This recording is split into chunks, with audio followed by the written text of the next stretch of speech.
Master CVV. నమస్కారం.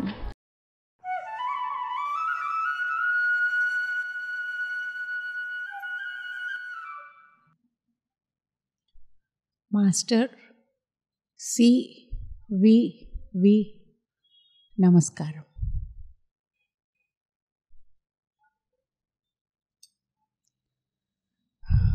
అందరికీ నమస్కారం. ఇవాళ మనం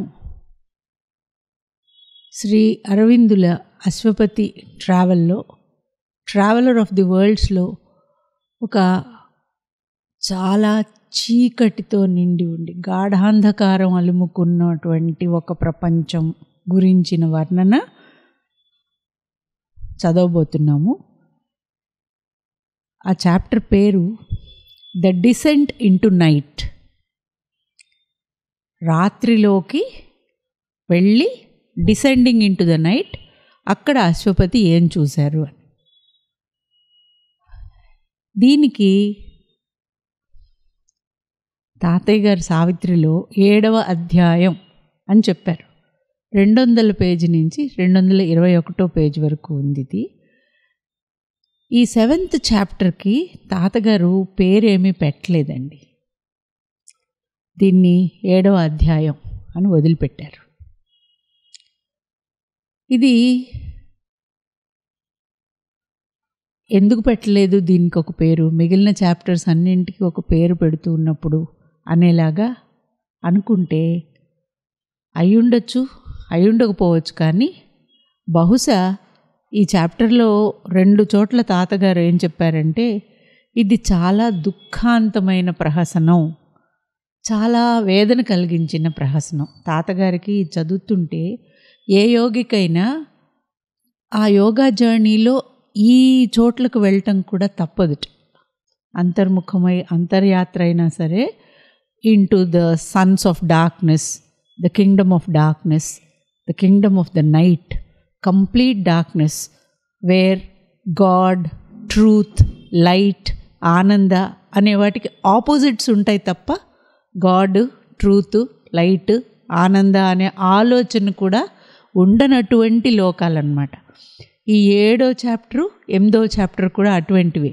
కానీ 8వ చాప్టర్కి తాతగారు ఒక పేరంటూ పెట్టారు, కానీ 7కు పెట్టలేదు. ఎందుకంటే ఇది తాతగారు చెప్పినట్టు మన అందరి దుఃఖాల యొక్క గూడు కట్టుకున్న మూలం కింద అక్కడ ఉంటుందన్నమాట.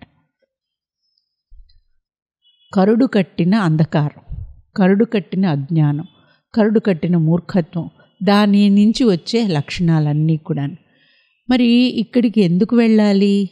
వై షుడ్ హీ డిసెండ్ అంటే, ఏ యోగి అయినా ముందుకు వెళ్ళాలి స్వర్గం వైపు అనుకుంటే ఆ మార్గం ఇవన్నీ తెలుసుకుంటే తప్ప లేదుట. అందువల్ల అశ్వపతి యాత్రలో కింగ్డమ్స్ ఆఫ్ లిటిల్ లైఫ్స్ చూశాడు, కింగ్డమ్స్ ఆఫ్ హయ్యర్ మైండ్స్ చూశాడు. ఇప్పుడు డార్క్నెస్లోకి డిసెండ్ అయ్యి 8th చాప్టర్లో ఆ కింగ్డమ్ ఎలా ఉంది అనేది చూస్తాడు. అంటే ఇది ముందు కిందికి దిగుతున్నాడు అనమాట ఆ డార్క్నెస్లోకి. ఈ డిసెండ్ ఇంటూ ది నైట్లో మనకి అశ్వపతి గురించి, ఆ నైట్ గురించి, అక్కడుండే లక్షణాల గురించి అరవిందుల వారు ఏం చెప్పారు అనేది ఈ సెక్షన్లో చూద్దాం మనం. తర్వాత తాతగారు దాన్ని ఎలా వర్ణించారనేది చూసుకుందాం. It is a viewless vast. ఈ విశ్వానికి ఎలాగైతే హద్దులు లేవనుకుంటామో, ఈ నైట్కి కూడా హద్దులు లేవు. It is vast, very very large.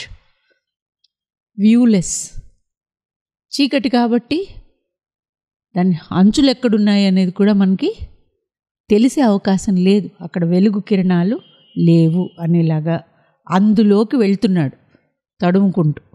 మరి అశ్వపతికి ఉండాల్సిన లక్షణాలు ఏంటి అనేవి అక్కడక్కడ చెప్తున్నారు. ఫస్ట్, అశ్వపతి ఒక స్థాయి ఏమిటంటే, a mind absorbed from life made calm to know a heart divorced from the blindness and the pang, the seal of tears, the bond of ignorance.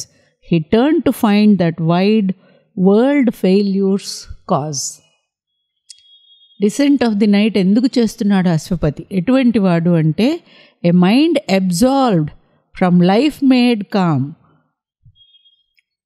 A heart divorced from the blindness and the pang. అతని హృదయం స్థిరమైనది. మనకు ఉండేలాంటి దుఃఖాలు ఆందోళనలు అతనికి లేవు. మనకుండేలాంటి కన్నీళ్లు కూడా లేవు. బాండ్ ఆఫ్ ఇగ్నోరెన్స్ కూడా లేదు. అజ్ఞానం అతన్ని బంధించట్లేదు. It is a mind absorbed from all these things. వీటినన్నింటి నుంచి విముక్తి పొందినవాడు. ఈ మనస్సు, శరీరము, ఈ దుఃఖాలు, ఒడిదుడుకులు, కష్టాలు లోపల ఏవి అశ్వపతినేమి చేయనంత స్థిరం వచ్చిన రాజయోగి, కింగ్ అని చెప్పారు చూడండి. ఎందుకు వెళ్ళాడు అక్కడికి? He turn to find that wide world failures cause. ఈ మొత్తం సృష్టి ఎందుకు ఫెయిల్ అవుతోంది, మూలం ఏమిటి అనేది తెలుసుకోవాలి. ఇష్యూ తెలుసుకుంటే కదా దానికి సమాధానం వచ్చేది. సావిత్రి ఒక సమస్యకి సమాధానం కోసం వచ్చారు అని చెప్పి ఫస్ట్లో మనం చూసినట్టుగానే ఈ నైట్లోకి డిసెంట్ అశ్వపతి చేసేది కూడా ఏ కారణంతో అంటే వరల్డ్ ఫెయిల్యూర్స్ కాజ్ తెలుసుకోవడానికి. దానికి అర్హతలేంటి? మనం గనక ఆ చీకటికి భయపడేవాళ్ళం, మనం గనక అజ్ఞానానికి లొంగిపోయేవాళ్ళం అయితే అక్కడికి వెళ్ళి మనం బయటకు వచ్చేదంటూ ఏముండదు. వీటన్నింటినీ దాటే స్థిమితం వచ్చినవాడు కాబట్టి అశ్వపతి అక్కడికి వెళ్ళాడు. He saw the fount of the world's lasting pain. అక్కడ ఆ నైట్లో ఏం చూశాట? ఫౌంటైన్లో నుంచి నీరు బయటకు వస్తుంది, అవునా? అంటే it's the source of that water. అలాగా వరల్డ్స్ లాస్టింగ్ పెయిన్, అంతుదరిలేని ప్రపంచం యొక్క బాధకి ఊటబావి అక్కడ చూశాడు ఆయన ఆ నైట్లో. అక్కడ నుంచి ఏం జరుగుతుందిట? Interceptor of the listening of the soul, afflicting knowledge with the hue of doubt. It captured the oracles of the occult gods, effaced the signposts of life's pilgrimage, cancelled the firm rock edicts graved by time, and on the foundation of the cosmic law, erected its bronze pylons of misrule. ఈ చీకటి అనే శక్తి, ఇది ఒక అనంతమైన vast శక్తి. ఏం చేసిందిట? ఈ soul పైనుంచి వచ్చే సందేశం వినకుండా డిస్టర్బెన్స్ కలిగిస్తుంది, ఇంటర్సెప్ట్ చేస్తుంది, తన సొంత మాటలు పెట్టేస్తుంది. Interceptor of the listening of the soul, అంతర్ముఖుడై ఏదైతే వినాలని ప్రయత్నిస్తాడో అది వినపడకుండా అడ్డాలు పెడుతుంది. Afflicting knowledge with the hue of doubt, పూర్ణ జ్ఞానం మనకు వస్తుంది అనుకుంటే దానిలో సంశయం అనే పురుగుల్ని, విషబీజాల్ని, జబ్బుల్ని తెప్పిస్తుంది. It captured the oracles of the occult gods, పైనుంచి వచ్చే డివైన్ గాడ్స్ యొక్క సందేశాలు. ఆరకల్స్ అంటే రాబోయేది చెప్పేలాంటి ప్రవచనాలు ఏవైతే ఉంటాయో వాటిని పట్టుకుని efface the sign posts of life's pilgrimage, ఈ జీవితం ఎటువైపు ప్రయాణం చేయడానికి కొన్ని గుర్తులు పెట్టుకుందిట, సైన్ పోస్ట్. సినిమాల్లో కూడా చూస్తాం, విలన్లు ఏం చేస్తారు? హీరో వెళ్ళే దారిలో గుంటూరు ఇటు అంటే గుంటూరు బాణం కరెక్ట్గా ఆపోజిట్ వైపుకు పెట్టి వాడట వెళ్తే చితక్ కొట్టేలాగా విలన్లు చేస్తూ ఉంటారే, అటువంటి పని ఈవిడ మనకి జీవితంలో మనం మన లక్ష్యం వైపు, మన గమ్యం వైపు వెళ్ళాలనుకుంటే it effaces the signpost of life's pilgrimage, ఇండికేటర్స్ని తుడిచేసింది, మనకి దారెటు అనేది తెలియకుండా చేసిందనమాట. Cancel the firm rock edicts graved by time, and on the foundations of the cosmic law erected its bronze pylons of misrule. ఆ భగవంతుడు ఏ ప్రయాణం ప్రణాళిక అయితే వేశాడో దానిపైన తన రూల్ని పెట్టేసుకుంది. ఎవరు? ఈ నైట్ ఫోర్సెస్ ఆఫ్ డార్క్నెస్, అజ్ఞానం చేశారట. ఇక్కడ డివైన్ శక్తికి ఆపోజిట్ శక్తి, నెగటివ్ ఫోర్స్.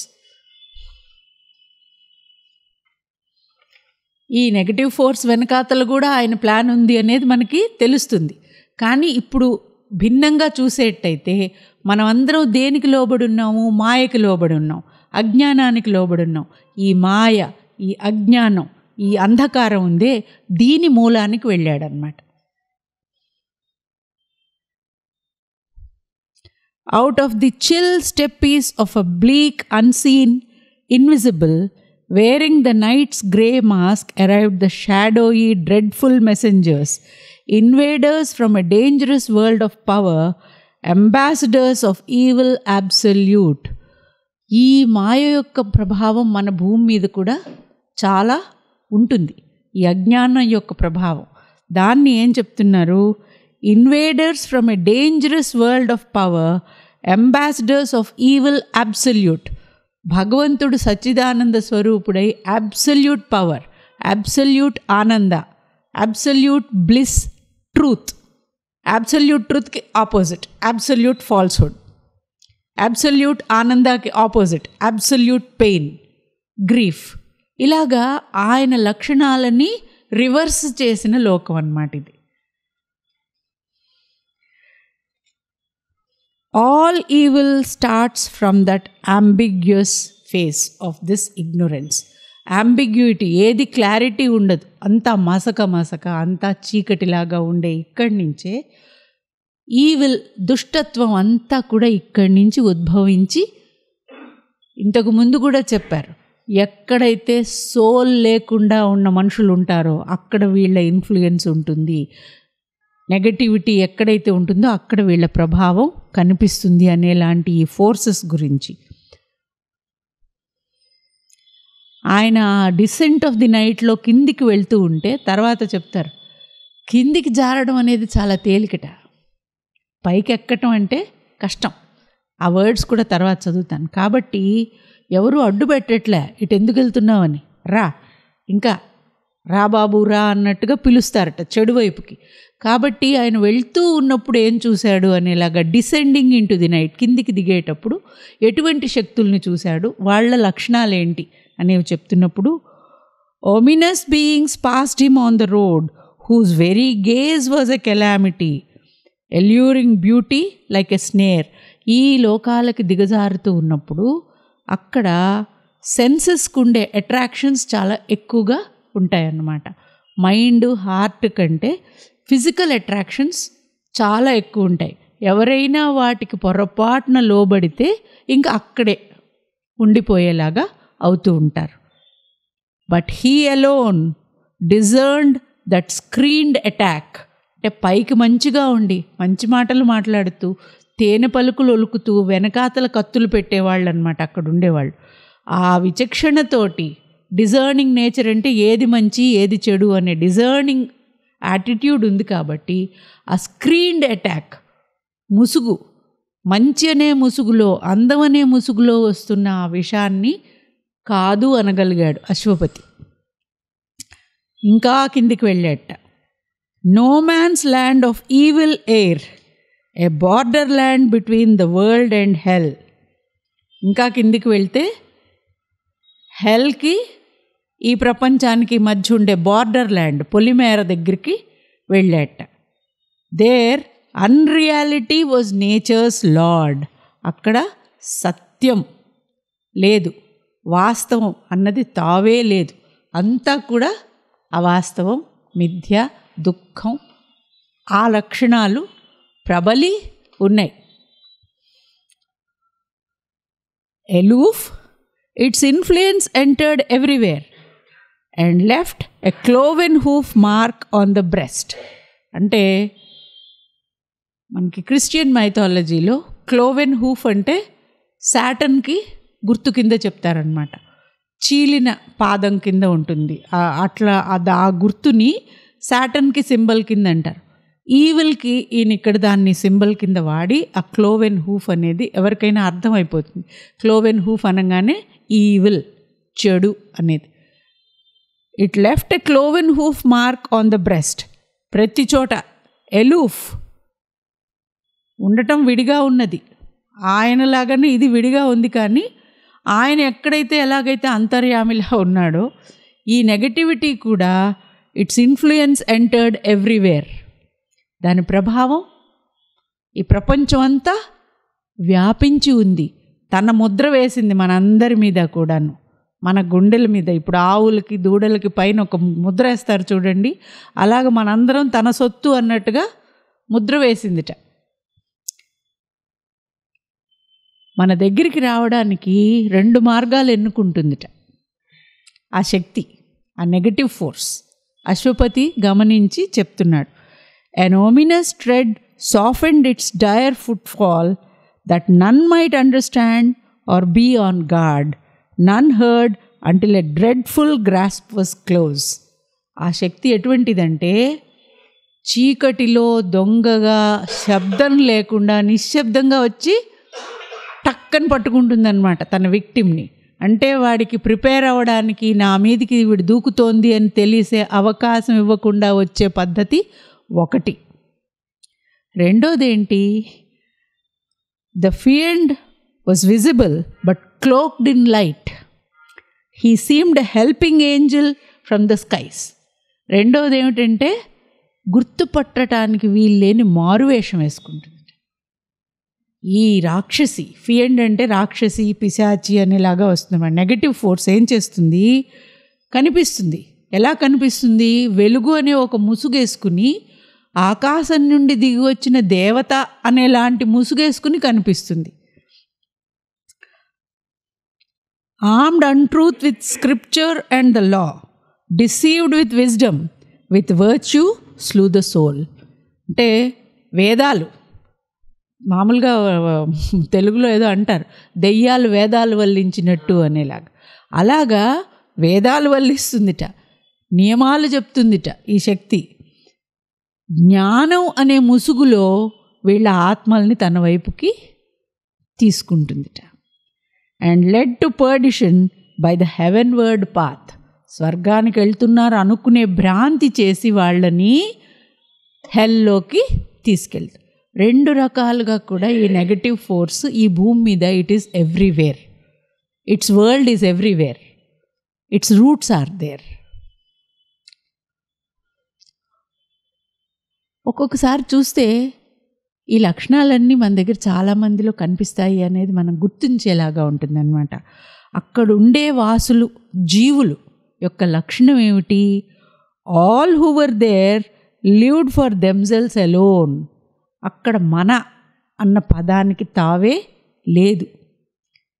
నేను అన్నది ఒక్కటే అక్కడ రాజ్యం చేస్తుంది. మరి మనం ముందుకు వెళ్ళాలి అంటే తాతగారు మళ్ళీ మళ్ళీ చెప్పింది ఏమిటి, నేనుతనం పోగొట్టుకోవాలి, మనతనం రావాలి అని. అక్కడ ఆ మాటకే అసలు అవకాశం లేదన్నమాట. All ward against all. ప్రతివాడు తన కోసం తప్ప పక్కవాడి కోసం లేడు కాబట్టి ప్రతివాడికి పక్కవాడితోటి గొడవే. ఎందుకంటే తనకు రావాల్సింది వాడికి వెళ్తోంది అనేలాగా. కానీ ఒక చోట అందరూ ఒకటవుతారట. But with a common hate turn on the mind that saw some higher good. ఒకవేళ పొరపాటున అక్కడ ఎవడన్నా ఏదైనా తెలిసి తెలియక ఒక మంచి అనేలాగా అనుకుంటే మాత్రం అందరూ కలిసి వాడిని చిత కొట్టేస్తారు. అది అక్కడ లక్షణం. ఈ లక్షణాలు మన దగ్గర ఉన్నాయా లేవా అనేది మళ్ళీ మనం ప్రశ్నించుకోవాలి. ఈ ప్రపంచాలన్నీ ఎక్కడెక్కడో లేవు. ఈ భూమి మీదే ఇన్ని ప్రపంచాలు మన మనస్సులో ఉన్నాయి. Truth was exiled. సత్యాన్ని బహిష్కరించేశారు. కాబట్టి ఈ నైట్లో ట్రూత్ లేదు. తాతగారు అందుకే ఇది ఎంత దుఃఖభరితమైన ప్రహసనం అని అన్నారో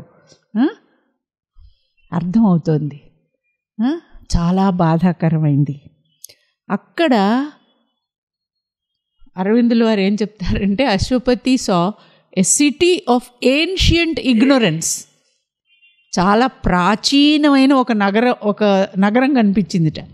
ఏమిటా నగరం? అజ్ఞానం అనే నగరం. ఆ అజ్ఞానం అనే నగరంలో inconscient traders in bundles of contraries they did what in others they would persecute. అక్కడున్న జనాలు ఎలా ఉన్నారట అంటే పరస్పర విరుద్ధమైన ప్రవర్తనతో ఉంటారట. ఇది కూడా ఇది చదువుతుంటే తాతగారి దాంట్లో మీరు చదువుతున్న తెలుస్తుంది. వాళ్ళు చేస్తే ఆ విషయం కరెక్ట్, అదే పక్క వాళ్ళు చేస్తే తప్పు, వాడిని పనిష్ చేయాలి. మన లోకంలో ఇది చాలా కామన్ అనేది నేను ఇంక ఉదాహరణలు చెప్పను, నాకు భయం ఉదాహరణలు చెప్పాలంటే. They did what in others they would persecute. వేరే వాళ్ళని సిలువెక్కించేలాంటిగా అనుకునే పనులు, జైలు శిక్ష పడాలి, కొరడా శిక్ష పడాలనుకునే పనులన్నీ వాళ్ళు చేస్తారు. అటువంటి వాళ్ళు అన్నమాట ఆ లోకంలో ఉన్నవాళ్ళు.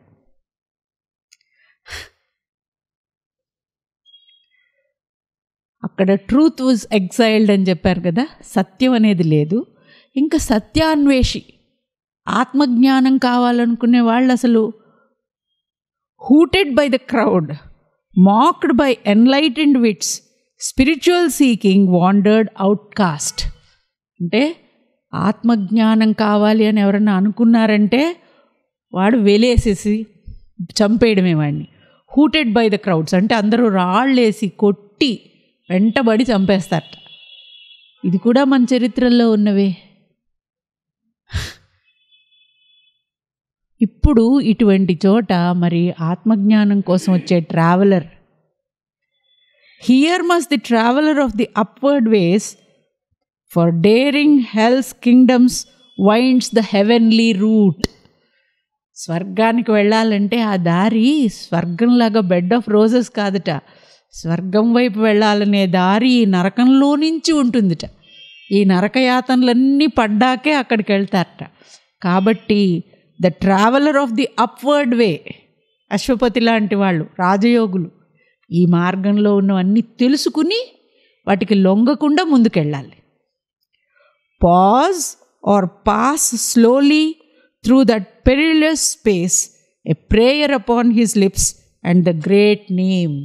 భగవంతుణ్ణి తలుచుకుంటూ ఆ భగవంతుణ్ణి ఒక్క క్షణం వదిలితే లొంగిపోతారు అక్కడ.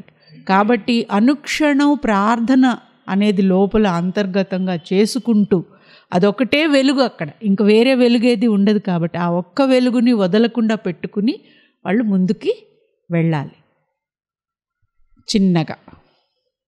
త్రూ ద పెరిలస్ స్పేస్, పెరిల్స్ అంటే డేంజర్స్, అనంతమైన కష్టాలు, అనంతమైన ఛాలెంజెస్లో నుంచి ముందుకి వెళ్ళాలి. గాడ్స్ నేమ్ అని చెప్పారు చూడండి, అక్కడ మళ్ళీ తాతగారు కూడా ఇదే క్లియర్గా చెప్పారు. Only were safe who kept God in their hearts, courage their armour, faith their sword, heroes and soldiers of the army of light. ఓ యాత్రికులారా, ఇందాక చెప్పలేదా ఇంతకుముందు చదివిన వాటిలో, యోగ సాధన చేసే ఓ యాత్రికులారా, వాళ్ళందరూ కూడాను భగవంతుని సోల్జర్స్ అన్నమాట. Heroes and soldiers of the army of light, ఆ వెలుగు యొక్క సైనికులు. వీళ్ళు ఆ లోకాల్లో నుంచి వెళ్ళేటప్పుడు courage their armour, faith their sword, వాళ్ళకి లోపలున్న అచంచలమైన విశ్వాసం, నమ్మకం భగవంతుని యొక్క శక్తి మీద, తమ మీద తాము సత్యం తెలుసుకుని, ముందే చెప్పాడు అశ్వపతి, ఈ ప్రాపంచికమైన ప్రలోభాలకి లొంగకుండా ఉండేలాంటి వాళ్ళే ఇటువంటి సోల్జర్స్ అవ్వగలరు. వాళ్ళు they were safe who kept God in their hearts, భగవంతుణ్ణి హృదయస్థం చేసుకున్న వాళ్ళు, వాసుదేవమయంగా చూడగలిగే వాళ్ళే ఈ యాత్రకి అర్హులు. అక్కడి నుంచి ఆ సిటీ ఆఫ్ ఇగ్నరెన్స్ కూడా దాటి Ashwapati passed the no man's land towards the night. ఈ సిటీ ఆఫ్ ఇగ్నరెన్స్ కూడా దాటి ఆ నైట్లోకి ఇంకా కిందికి వెళ్తున్నట్ట. None stood across his way, no voice forbade, for swift and easy is the downward path. కిందికి దిగజారటం అనేది చాలా తేలికగా వెళ్ళిపోవచ్చుట. అధపాతాళానికి వెళ్ళిపోవడం అనేది చాలా ఈజీ, అక్కడి నుంచి పైకి రావడం అనేది చాలా కష్టం. ఆయన ఒక్క క్షణంలో డిసెండ్ అయ్యాట, మనం ఇక్కడి నుంచి అనంత రూపాల్లో నుంచి తెలుసుకుని వెళ్ళడానికి ఆయన ప్లానే అనుకోండి. ఎన్నాళ్ళు పడుతుంది ఇలాగా. Swift and easy is the downward path. కాబట్టి ఎవ్వరూ ఆయన దారికి అడ్డు రాలేదు. వెళ్ళు, అట్రాక్ట్ అయితే అక్కడే ఉండిపోతాడు, అంతే కదా, వెళ్ళు వెళ్ళు అన్నట్ట. ఆ నైట్ ఎలా ఉందిట? God and truth and supernal light has never been there. అక్కడ భగవంతుడు అని కానీ, సత్యం అని కానీ, జ్ఞానం అని కానీ ఏ జ్యోతి ఇప్పటి వరకు కనపడలేదు. A fierce domain where Ashwapati felt like a lost soul. అశ్వపతికి కూడా లోపల దారి తెలియట్లేదే అనేలాగా ఫీల్ అయ్యేలాంటి ఆ నైట్లోకి వెళ్ళాట. అక్కడ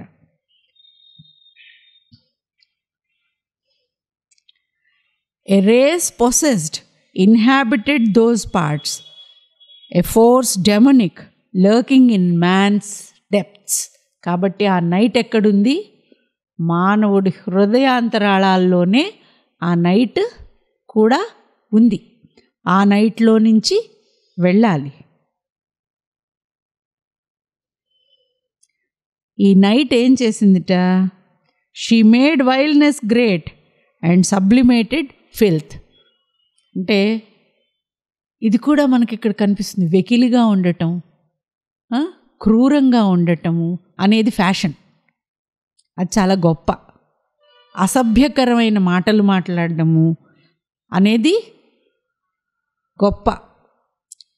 అది వరకు పార్లమెంటరీ లాంగ్వేజ్ అంటే చాలా మర్యాదకరమైన పదజాలం అనేసి.